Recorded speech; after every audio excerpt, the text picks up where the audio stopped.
Binghamton, rain and fog were reported, with a temperature of 41. At White Plains, rain and fog were reported.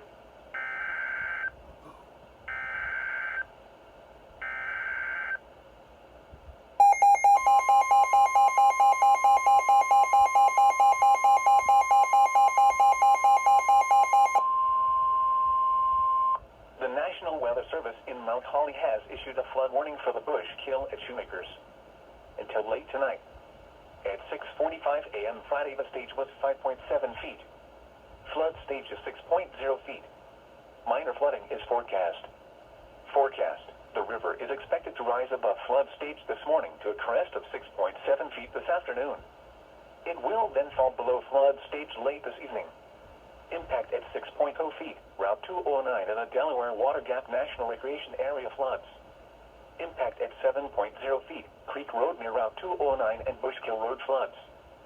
Flooding increases on Route 209 and is closed. Flood history. This crest compares to a previous crest of 6.7 feet on March 11, 2011.